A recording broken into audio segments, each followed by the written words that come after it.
इस मान लीजिए कि हमारे पास कोई सीक्वेंस है जिसका फर्स्ट टर्म 2 है, सेकेंड टर्म 4 है, थर्ड टर्म 8 है, 16,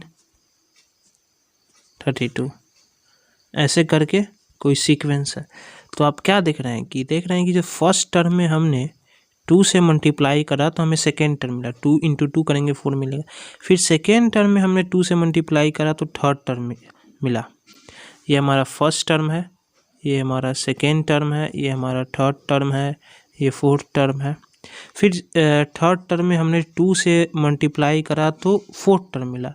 फोर्थ टर्म में फिर हमने 2 से मल्टीप्लाई करा तो हमें फिफ्थ टर्म मिला। तो ऐसा सीक्वेंस जिसके टर्म्स जो हैं किसी फिक्स्ड नंबर से मल्टीप्लाई होकर बढ़ रहे हैं, उस सीक्वेंस को हम जीपी कहते हैं। जैसे इस सीक्वेंस के टर्म्स जो हैं किसी फिक्स्ड नंबर से मल्टीप्लाई होकर आगे की ओर बढ़ रहे हैं, तो यह फिक्स्ड नंबर ज्योमेट्रिक प्रोग्रेशन का कॉमन रेशियो कहलाएगा। कॉमन रेशियो कहलाएगा। जैसे इसका कॉमन रेशियो क्या हो गया, 2 हो गया। तो जिस तरह आप अर्थमेटिक प्रोग्रेशन की याद करते हैं, अर्थमेटिक प्रोग्रेशन में जिस तरह हम जानते थे कि ये अर्थमेटिक प्रोग्रेशन और जीपी के बीच का हम डिफरेंस कर रहे हैं, अर्थमेटिक प्रोग्रेशन में कॉमन डिफरेंस होता था, जिसमें कॉमन डिफरेंस और इसमें कॉमन रेशियो होता है जिसको हम आर से डिनोट करते हैं। इसमें अर्थमेटिक प्रोग्रेशन में होता था कि जो कंजिक्यूटिव टर्म्स का जो होता था वो डिफरेंस कांस्टेंट होता था डी के बराबर। इसका जो डिफरेंस होता था वो डी के बराबर होता था, मतलब कंजिक्यूटिव टर्म्स का डिफरेंस जो होता था वो डी के बराबर होता था। लेकिन जो ज्योमेट्रिक प्रोग्रेशन में होता है वो कंजिक्यूटिव टर्म्स का रेशियो कॉमन रेशियो के बराबर होता है। जैसे कोई भी दो कंजिक्यूटिव टर्म उठाइए, जैसे यहाँ 32 और 16 उठाए, तो इसको डिवाइड करेंगे तो क्या आएगा, 32/16 जो होगा वो 2 आएगा। 16 और 8 उठाइए तो वो क्या आएगा, फिर 2 आएगा। तो वो कॉमन रेशियो के बराबर होता था। कुछ बात और भी है, जैसे कि कोई अर्थमेटिक प्रोग्रेशन है, मान लीजिए हमारे पास अर्थमेटिक प्रोग्रेशन का जो फर्स्ट टर्म हो सकता है वो 0 हो सकता है। मतलब फर्स्ट टर्म 0 है, अगर मान लीजिए इसका कॉमन डिफरेंस 2 है तो सेकेंड टर्म क्या होगा, इसमें +2 होगा। फिर थर्ड टर्म फिर सेकेंड में +2 करेंगे, फोर्थ टर्म के लिए फिर थर्ड में +2 करेंगे, तो ऐसे एपी जा सकता है। लेकिन जो जीपी है उसका जो फर्स्ट टर्म है ए, वो कभी 0 नहीं हो सकता।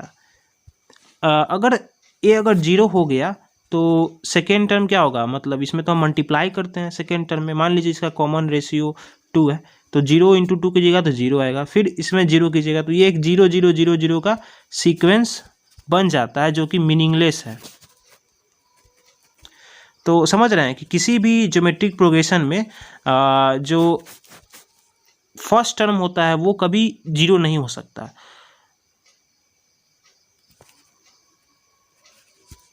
तो अभी तक आपको समझ में आया हो कि कोई भी ज्योमेट्रिक प्रोग्रेशन हो तो उसके टर्म्स को हम कैसे लिखते हैं, किसी फिक्स्ड कांस्टेंट नंबर से मल्टीप्लाई करके लिखते हैं।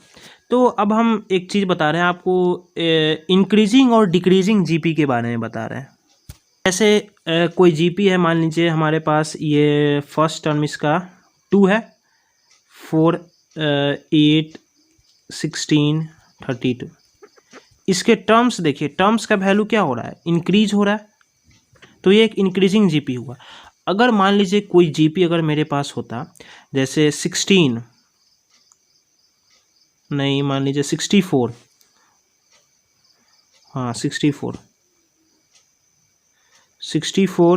फिर हमने 16 4 1, ये भी एक जीपी ही है, क्योंकि इसके टर्म्स में हम किसी फिक्स्ड नंबर 1/4 से मल्टीप्लाई कर रहे हैं।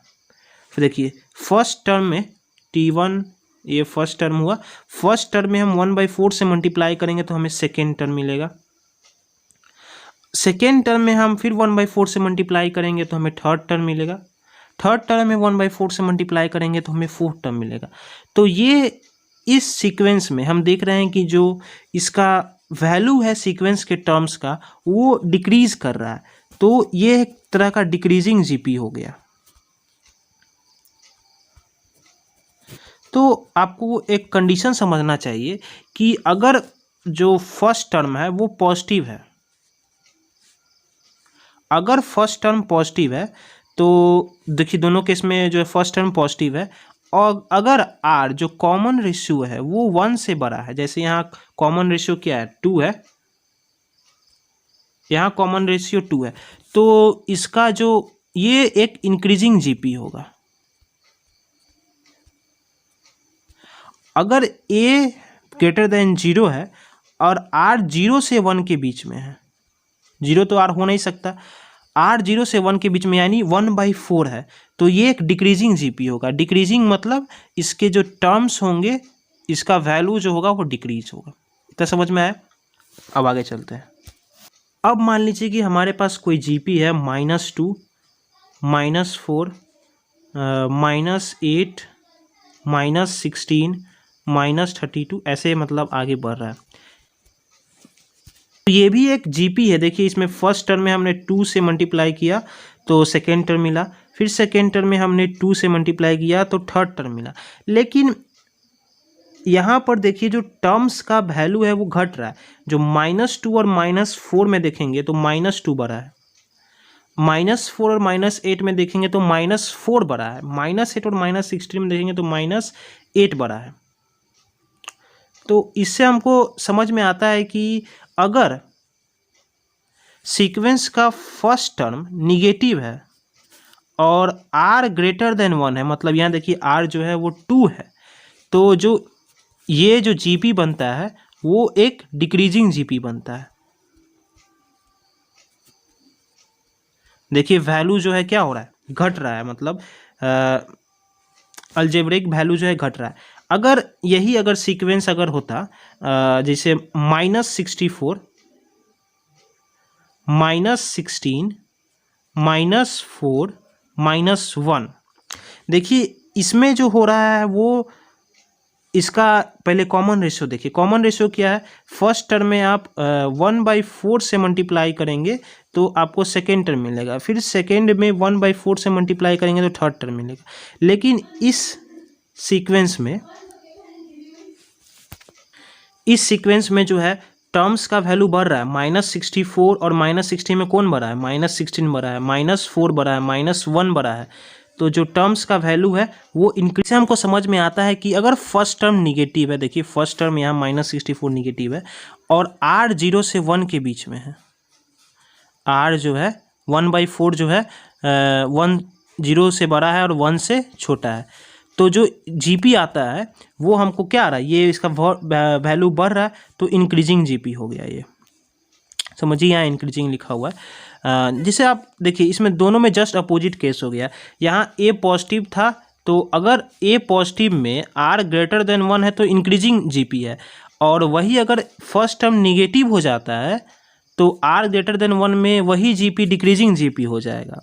तो इस बात का आप ध्यान रखेंगे कि कब कोई जीपी इंक्रीजिंग जीपी है। जैसे कि कोई जीपी है जिसका हमने फर्स्ट टर्म ए माना है और कॉमन रेशियो r माना है, तो चलिए पहले इसका जीपी लिखते हैं। तो फर्स्ट टर्म ए होगा, अगर हमने कॉमन रेशियो r माना है तो वो प्रत्येक टर्म में मल्टीप्लाई होगा, मतलब फर्स्ट टर्म में हम r से मल्टीप्लाई करेंगे तो सेकेंड टर्म मिलेगा, फिर इसमें हम r से मल्टीप्लाई करेंगे तो हमें थर्ड टर्म मिलेगा, फिर इसमें हम r से मल्टीप्लाई करेंगे तो फोर्थ टर्म मिलेगा। तो ये आप देखिए टी फर्स्ट टर्म हुआ इस सीक्वेंस का, सेकेंड टर्म हुआ, थर्ड टर्म हुआ और ये फोर्थ टर्म हुआ। आप क्या देख रहे हैं, आप देखिए कि अगर आपको सेकेंड टर्म निकालना है किसी जीपी का जिसका फर्स्ट टर्म आपको पता है और कॉमन रेशियो दिया हुआ है, तो आप कर क्या रहे हैं, फर्स्ट टर्म में से first term into common ratio का पावर 2, अगर सेकेंड टर्म निकालना है तो 2 - 1 कर रहे हैं, तब ना r की पावर 1 आएगा। 2 - 1 क्या होगा, r की पावर 1। अगर आपको थर्ड टर्म निकालना है तो क्या कर रहे हैं, फर्स्ट टर्म इंटू r। अब क्या कितना पावर है, स्क्वायर है, मतलब 3 - 1 है। तो एक जनरलाइज फार्मूला दिमाग में आया हमको कि अगर हमको इस सीक्वेंस का nth टर्म निकालना हो जिसका फर्स्ट टर्म a और कॉमन रेशियो r है, उसके लिए हम क्या करेंगे कि a मतलब फर्स्ट टर्म इंटू r की पावर n-1, जैसे थर्ड के लिए निकालने के लिए हमको 3-1 करना था, वैसे ही nth टर्म जो nवा टर्म होगा वो निकालने के लिए हमको first term into r n into a first term into common ratio into n-1 करना होगा। ये आपको nth टर्म का फॉर्मूला हुआ। अब हमें इस ज्योमेट्रिक प्रोग्रेशन के सारे टर्म्स का सम निकालना है, जैसे हम अर्थमेटिक प्रोग्रेशन में करते हैं। जैसे हमें निकालना है S n, sum up to nth term a plus a r plus a r square up to कहाँ तक जाएगा, nth टर्म तक जाएगा। और nth टर्म का फार्मूला क्या होता है, अगर फर्स्ट टर्म a है, कॉमन रेशियो r है, तो जो nth टर्म का फार्मूला होता है a इंटू आर n-1। इतने टर्म्स का आपको सम निकालना है। इसके लिए इस सम को निकालने के लिए आप क्या कीजिए ना कि LHS ये लेफ्ट हैंड साइड हुआ और ये राइट हैंड साइड हुआ, दोनों में आप कॉमन रेशियो से मल्टीप्लाई कीजिए, मतलब r से मल्टीप्लाई कीजिए। हमने दोनों में r से मल्टीप्लाई किया तो इधर r SN हो गया equals to a r plus, इसमें r से मल्टीप्लाई हुआ, फिर सेकेंड टर्म में r से मल्टीप्लाई हुआ ए आर स्क्वायर। अच्छा, इसको ऐसे लिखिए, ऐसे लिखिए, यहाँ लिखिए। फर्स्ट टर्म में हमने r से मल्टीप्लाई किया तो ए आर हुआ, सेकेंड टर्म में फिर हमने r से मल्टीप्लाई किया तो ए आर स्क्वायर हुआ। थर्ड टर्म अप टू चलेगा, फिर हमने nth टर्म में मल्टीप्लाई किया तो ये यहाँ पर ए आर की पावर n आएगा, r की पावर n-1 इंटू आर करोगे। अब क्या किया हमने, ये हमारा सेकेंड मान लीजिए, और हमने फर्स्ट में से 2 को घटा दिया, मतलब SN माइनस आर SN कर दिया। तो देखिए ये सब तो कट जाएगा, ए आर स्क्वायर बाकी यहाँ तक कट जाएगा, बचेगा क्या, a माइनस ए आर की पावर n, ये फर्स्ट टर्म बचेगा और ये लास्ट टर्म बचेगा।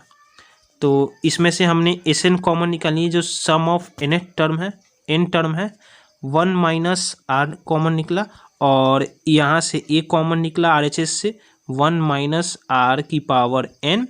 तो सम ऑफ n टर्म का जो आपको फार्मूला आता है वो आता है 1 माइनस आर की power n into a by 1 minus r. तो सम ऑफ n टर्म्स का जो आपके पास फार्मूला आया है, a first term into 1 minus r की power n by 1 minus r. आप इसको ऐसे भी लग सकते, SN इंटू a इंटू आप r की पावर n-1 बाई r-1। अब देखिए ये फार्मूला वैलिड नहीं है, R1 नहीं होना चाहिए, क्योंकि अगर R1 आप पुट करेंगे तो सम तो इन्फानाइट हो जाएगा, जबकि ऐसा पॉसिबल नहीं है। जैसे मान लीजिए कोई R1 पुट करेंगे तो क्या होगा, मतलब आप 2 में 1 से मल्टीप्लाई कर रहे हैं 2 हो गया, फिर इसमें 2 से मल्टीप्लाई कर रहे हैं 2 कर रहे हैं, आप n टाइम्स मल्टीप्लाई कर रहे हैं तो 2 2 2 2 2 2 n टाइम्स ऐड होगा, ये n टाइम्स ऐड हो गया 2 2, इसका मतलब क्या हो गया, ट्वाइस n टाइम्स हो जाएगा इसका सम। तो ये बात ध्यान रखिए, ये फार्मूला तब वैलिड नहीं हो पाता जब R हर जगह फेमस सवाल है जो हर बुक में रहता है, जैसे 5+ इस टाइप का सवाल आपको मिल जाएगा, अप टू n टर्म का, n टर्म तक, मतलब n टर्म्स तक सम निकालना है आपको। अब सबको जोड़ के तो नहीं निकालेंगे, कुछ लोग सोच रहे होंगे कि कैलकुलेटर से निकाल लेंगे, अबे नहीं, कैलकुलेटर से भी नहीं निकाल पाएंगे, कैलकुलेटर से निकालेंगे 1 साल लगेगा। आपको एक फार्मूला बनाना है, एक जनरल फार्मूला बनाना है कि n टर्म, n के जगह हम 10 डाल दे, 100 डाल दे, कुछ भी डाल दे, मतलब निकाल लेंगे। तो सबसे पहले देखिए कि सब में कॉमन क्या है, सब 5 से मल्टीपल है। जैसे अगर इसमें हम 5 कॉमन निकाल लें तो 5 इंटू 1 प्लस 5 इंटू 11 ये 55 प्लस 1 1 1 ऐसे आगे बढ़ते जाएगा। तो हम चाह रहे हैं इस क्वेश्चन को एक जीपी में कन्वर्ट कर दे ताकि जीपी के सम पर आ जाए। तो अब क्या करो ना, इस क्वेश्चन का एक जनरल मेथड है। जैसे अब क्या करते हैं लोग कि इसमें 9 से सब में मल्टीप्लाई करते हैं और 9 से डिवाइड करते हैं। मतलब हमने 9 से मल्टीप्लाई किया और 9 से डिवाइड किया तो कोई फर्क नहीं पड़ा, मतलब ये कट गया 1, लेकिन इससे फर्क पड़ जाएगा आप देखेंगे तो क्वेश्चन सॉल्विंग टेंडेंसी पर। जैसे अब 9 से डिवाइड हो गया तो ये 9 जो है आप उठा के यहाँ ले आइए, यहाँ, और ये 9 जो मल्टीप्लाई में है इसे आप उठा के सब में मल्टीप्लाई कर दीजिए, मतलब 9 इंटू 1 9 हो गया, 9 इंटू 11 99 हो गया, प्लस 9 इंटू 1 1 1 9 9 9 हो गया। अब देखिए ये आगे कैसे प्रोसीड करता है। अब ये 9 99 999, इसको हम क्या 10 माइनस 1 लिख सकते हैं, इसको क्या 10 स्क्वायर माइनस 1 लिख सकते हैं, क्या इसको हम 9991 को 10 क्यूब माइनस 1 लिख सकते हैं, 1000 में से 1 घटाएंगे। तो अब देखिए ये काफ़ी आसान बन जाता है। जैसे 5/9, अब 9 को आप क्या लिखिए 10 माइनस 1, 99 को 10 स्क्वायर माइनस 1, 999 को 10 क्यूब माइनस 1, अप टू ये n टर्म्स तक जाएगा। ये पहला टर्म था, ये दूसरा टर्म था, ये तीसरा टर्म था, ऐसे ये n टर्म्स तक जाएगा। तो अब देखिए 5/9, अब हम अलग अलग कर लेते हैं इसको सम को, 10 plus 10 square plus up to nth term तक सम, n टर्म्स का सम हमको चाहिए। और -1 -1 -1 n टाइम्स ऐड करेंगे तो क्या आएगा, माइनस कॉमन ले लिए सब में, 1 + 1 + 1 n टाइम्स ऐड कर रहे हैं तो n इंटू 1 हो जाएगा। जैसे कोई n टाइम्स आप 2 ऐड करेंगे तो क्या हो जाएगा, 3 टाइम 2 ऐड कर रहे हैं तो 2 इंटू 3 हो जाता है, 6 हो जाता है। वैसे ही आप n टाइम्स a ऐड करेंगे तो n टाइम्स na सम हो जाएगा उसका, n टाइम्स 1 ऐड करेंगे हम तो उसका सम क्या होगा, 1 + 1 + 1 + क्या होगा, n हो जाएगा। अब इसका हमको nth टर्म तक का सम निकालना है, इसका सम हमें पता चल गया, इसका सम क्या होगा, -n होगा।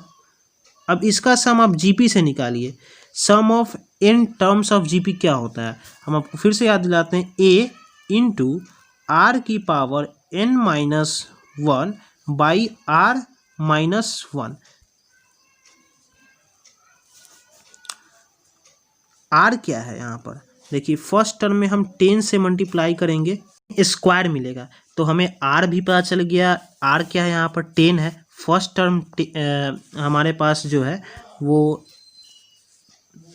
10 है, तो सीधे फॉर्मूला लगाइए, तो n टर्म्स का सम भी चाहिए, तो फर्स्ट टर्म यहाँ हम सीधे लिखते हैं, फर्स्ट टर्म यहाँ a है, r क्या है 10 ही है, 10 की पावर n-1 बाई 10-1 क्या होगा, 10-1 जो होगा वो आपको होगा 9, माइनस ये n को आप यहाँ ले आइए -n। अब कई लोग सोच रहे होंगे कि हम यहाँ पर फॉर्मूला a 1 - rn 1 - r क्यों नहीं इस्तेमाल किए, आपके दिमाग में हो सकता है। तो देखिए हम जैसे एक चीज़ बताना चाह रहे हैं, ये भी हम इस्तेमाल मेनली तब करते हैं जब r 0 से 1 के बीच में हो या फिर निगेटिव हो, और उस फॉर्मूले का इस्तेमाल तब करते हैं जब r जो हो 1 से बड़ा हो, समझ रहे हैं। जैसे कि हमारे पास एक अब ये क्वेश्चन तो आपको समझ में आ गया होगा कि इसका जो nth टर्म का हमारे पास सम का फॉर्मूला आ गया। अब n कुछ भी हो सकता है, अब वो क्वेश्चन वाले की मर्जी है, वो आपको n 100th टर्म तक भी पूछ सकता है, वो ठीक है।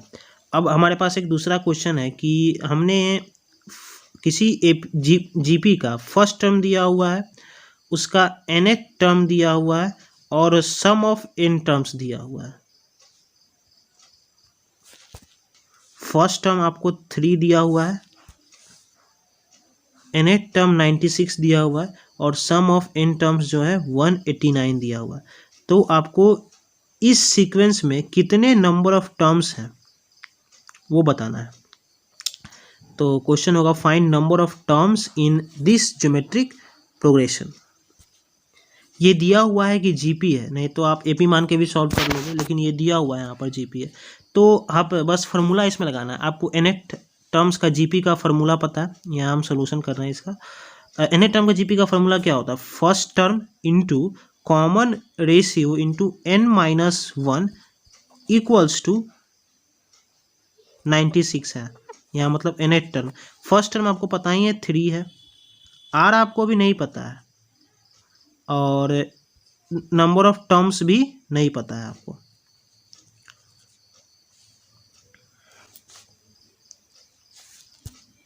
आर भी आपको नहीं पता है और नंबर ऑफ टर्म्स भी आपको नहीं पता है, लेकिन एक इक्वेशन हमारे पास आया आर की पावर n-1, 3 को इधर मल्टीप्लाई में इधर ले आएंगे तो डिवाइड 32 टाइम्स, ये हमारे पास एक इक्वेशन आया, समझिए।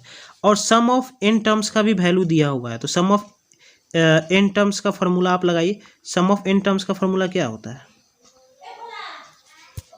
इसका भी फॉर्मूला आपको पता है, a r की power n-1 by r-1 equals to 189। First term आपको पता है, फर्स्ट टर्म क्या है? फर्स्ट टर्म तो 3 है, r भी नहीं पता है हमको, ना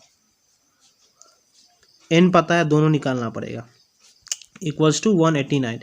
ये 3 को हम इधर ले आए तो इधर से 3 हटा दीजिए, इधर 3 कर दिए तो इक्वल्स टू 63। तो आपके पास दो इक्वेशन है और दो वेरिएबल है, आर और एन, दो इक्वेशन। ये फर्स्ट इक्वेशन हुआ, ये सेकेंड इक्वेशन, दो इक्वेशन है, दो वेरिएबल है, मतलब वेरिएबल आर और एन है। आराम से आप सॉल्व करके निकाल सकते हैं, मतलब ये आपके पास इक्वेशन आया। अब बताते हैं इसको सॉल्व कैसे करेंगे। अब इसको सॉल्व कैसे कीजिएगा? ये दो इक्वेशन है, तो आप क्या कीजिए कि इसमें दोनों बगल r से मल्टीप्लाई कर दीजिए, दोनों बगल r से मल्टीप्लाई कीजिएगा, इसमें r से मल्टीप्लाई कीजिएगा तो ये r की पावर n हो जाएगा, और इसमें r से मल्टीप्लाई कीजिएगा तो 32r हो जाएगा। हमने क्या किया ना कि r से दोनों बगल मल्टीप्लाई किया, और r की पावर n के जगह इसमें 32r सब्स्टिट्यूट कर देंगे, इसमें आप 32r सब्स्टिट्यूट कर देंगे तो r-1 इक्वल्स टू 63। अब इसको सॉल्व करके आप r निकाल लीजिए, और जब r आ जाए तो इस इक्वेशन में पुट करके n निकाल लीजिए, तो आपको नंबर ऑफ टर्म्स निकल जाएगा। तो आई होप आप सॉल्व कर लेंगे। चलिए अब नेक्स्ट क्वेश्चन करते हैं। इक्वेशन ईजी है, आप सॉल्व कर लेंगे, यहाँ से r निकाल लेंगे और इस r को इस फर्स्ट इक्वेशन में पुट कर। चलिए एक और हम अच्छा क्वेश्चन सॉल्व करते हैं। जैसे मान लीजिए कि हमारे पास कोई सीक्वेंस है जिसका फर्स्ट टर्म जो है वो 11 है, सेकेंड टर्म जो है 103 है, थर्ड टर्म जो है वो 1005 है। अब अप टू nth टर्म तक हमको इसका सम निकालना है। तो इस इक्वेशन को सॉल्व करना, ऑब्वियसली हम सबको जोड़ के तो नहीं निकालेंगे, तो इसके लिए हम इस सीक्वेंस को तोड़ेंगे। अब 11 को आप क्या लिख सकते हैं? 10 + 1 लिख सकते हैं। 103 को आप क्या लिख सकते हैं? 10 स्क्वायर + 3 लिख सकते हैं। 1005 को क्या लिख सकते हैं? 10 क्यूब + 5 लिख सकते हैं। ऐसे आगे जाएगा। तो अब हम क्या किए कि यहाँ से 10 स्क्वायर 10 क्यूब कॉमन निकाल रहे हैं, मतलब 10 + 10 स्क्वायर + 10 क्यूब अप टू 10 की पावर नहीं, यहाँ 10 की पावर नहीं, अभी ये चूंकि n टर्म तक का हमको सम मांग रहा है, n टर्म्स तक का हमको सम मांग रहा है, तो ये भी जो है ये हमने सबको तोड़ा तो सब टूट रहे हैं। तो पहला टूटा तो एक हमको मिला, दूसरा टूटा तो दूसरा टर्म मिलेगा, तो nवां टूटेगा तो हमें भी यहाँ पर 2 टर्म्स मिलेंगे, यहाँ पर कुछ 2 टर्म्स मिलेगा जो ऐड से जुड़ा होगा। और तो ये जो है n टर्म्स तक जा रहा है, इसको हमने एक ब्रैकेट में रख लिया, और दूसरे ब्रैकेट में हमने इस सब को जोड़ा, 1 + 3 + 5 अप टू n टर्म्स तक। देखिए दोनों को अलग अलग करने का हमारा पर्पस था। अलग अलग करने का पर्पस था कि जब इस 10 + 10² + 10³ को हम अलग कर लेंगे तो ये एक जीपी है। जैसे देखिए इसका जीपी है जिसका फर्स्ट टर्म 10 है और कॉमन रेशियो 10² है। और 1 + 3 + 5 को अलग करने का हमारा पर्पस था कि ये एक अर्थमेटिक प्रोग्रेशन है जिसका सम ऑफ टर्म्स n टर्म्स निकालना आप जानते हैं, और ये एक जीपी है जिसका सम ऑफ n टर्म्स आप निकालना जानते हैं। बस अब फार्मूला लगाना है। तो जीपी का जो फार्मूला होता है वो क्या होता है, a × r। यहाँ a क्या है, a है, फर्स्ट टर्म क्या है 10 है, r क्या है, r भी यहाँ 10 है, सब में 10 10 से मल्टीप्लाई होकर आगे बढ़ रहा है। तो सम ऑफ n टर्म्स का फार्मूला क्या हो जाएगा, 10 × r⁻n−1, 10 माइनस, एक मिनट, ये हो जाएगा r⁻n मतलब 10⁻n -1/r-1 9 प्लस ये एक अर्थमेटिक प्रोग्रेशन है। और अर्थमेटिक प्रोग्रेशन के n टर्म्स का फॉर्मूला क्या होता था, सम आपको याद होगा तो हम बताते हैं। पहले इसका फर्स्ट टर्म क्या है, फर्स्ट टर्म इसका 1 है। और कॉमन डिफरेंस क्या है, कॉमन डिफरेंस होता है किसी भी दो कंजिक्यूटिव टर्म को उठा लीजिए और उसका डिफरेंस कर लीजिए। हम जैसे 5 और 3 को उठाएं, कंजिक्यूटिव मतलब लगातार होता है, 5 - 3 = 2, इसका कॉमन डिफरेंस 2 आ गया। तो इसके सम ऑफ n टर्म्स का जो फॉर्मूला होता है एक बार आप याद कर लीजिए, जो होता है number of terms by 2 into first term into twice into first term into n-1 into D. अब आपको सब पता है और सब निकालना है, तो n टर्म्स तक का निकालना है। ट्वाइस इंटू ए क्या है 2 है, n-1 और d क्या है 2 है। इसको सॉल्व कीजिएगा तो आएगा n/2 2 + 2n-2।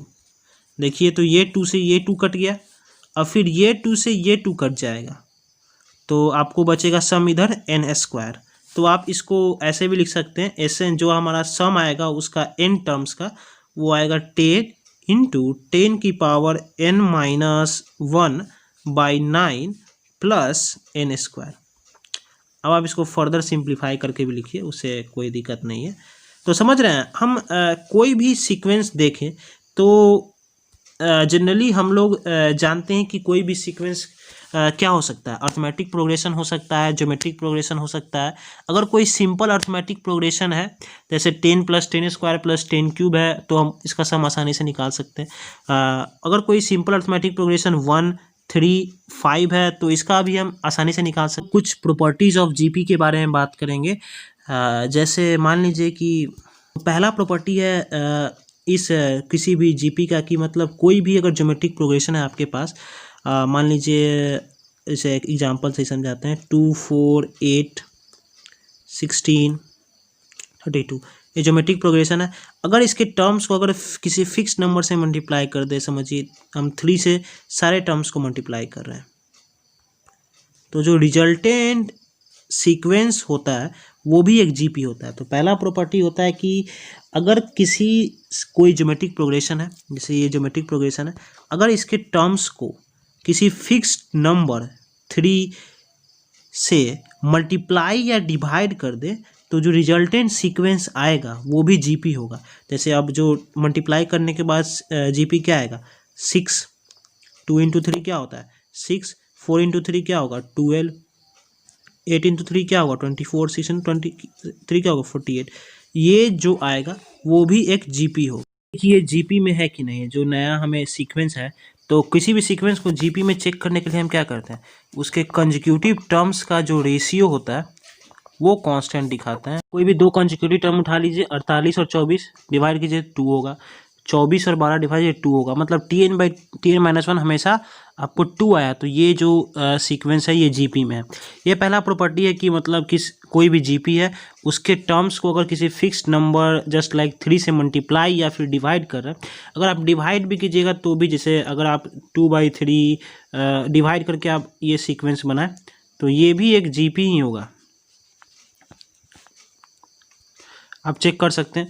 ये पहला प्रॉपर्टी है। अगर हम दूसरे प्रॉपर्टी की बात करें कि दूसरा प्रॉपर्टी क्या है, तो अगर मान लीजिए कोई जीपी है हमारे पास x1 x2 x3, एक जीपी है जिसका टर्म्स है हमारे पास x1 x2 x3, 1 जीपी। दूसरा जीपी है हमारे पास y1 y2 y3, ये GP1 ये GP2।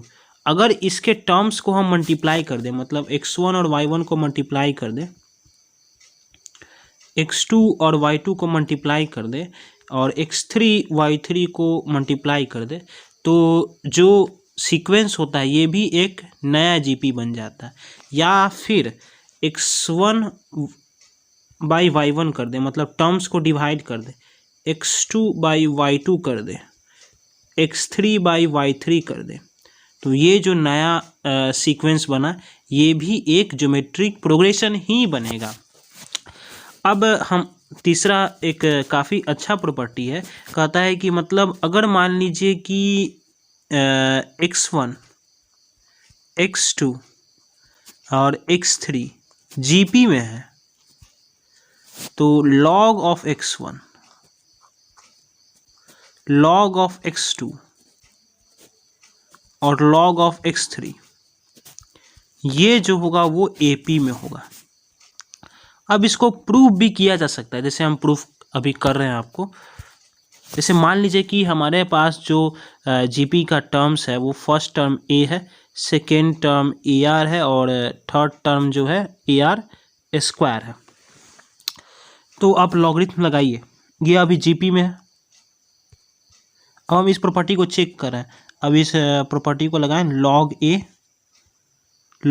ए आर प्लस log ए आर स्क्वायर। अब इसको आगे प्रोसीड कीजिए, log ए। अब इसमें log mn वाला फार्मूला आपको याद होगा, log mn equals to log m plus log n। तो ये जो हो गया वो हो गया log a plus log r, और ये जो हो गया वो हो गया log a plus log r square. अब क्या कीजिए कि आप इस तीनों टर्म्स में से log a को घटा दीजिए, तो अब क्या बचेगा, अब बचेगा आपको 0 log r and log r square. और log r स्क्वायर को हम 2 log r इस प्रॉपर्टी से लिख सकते हैं, लॉगरिथम का प्रॉपर्टी है। तो ये सीक्वेंस जो हमको लास्ट में आया 0 log r 2 log r, ये एक अर्थमेटिक प्रोग्रेशन है। देखिए कंजिक्यूटिव टर्म्स को घटा के देखिए, आपको डिफरेंस कांस्टेंट आए। जैसे 2 log r में से log r घटाएंगे तो क्या आएगा, आपको log r आएगा। log r में से फिर 0 घटाएंगे तो log r आया हमको। तो अर्थमेटिक प्रोग्रेशन में होने के लिए क्या होना चाहिए, कंजिक्यूटिव टर्म्स का डिफरेंस जो होना चाहिए कांस्टेंट होना चाहिए, जो चूंकि आ रहा है।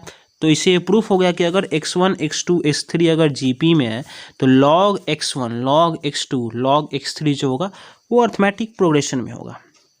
ये एक इम्पॉर्टेंट, इसमें आप इस बात का ध्यान रखेंगे कि जो ये x1 x2 x3 है जो जीपी में वो पॉजिटिव होना चाहिए, क्योंकि जो अगर आप लॉगरिथम लगाएंगे तो लॉग के अंदर जो आता है, जैसे log x1 है यहाँ पर, जो x1 होना चाहिए लॉगरिथम की प्रॉपर्टी के अनुसार से हमेशा पॉजिटिव होना चाहिए। तो इस बात का ध्यान रखेंगे आप।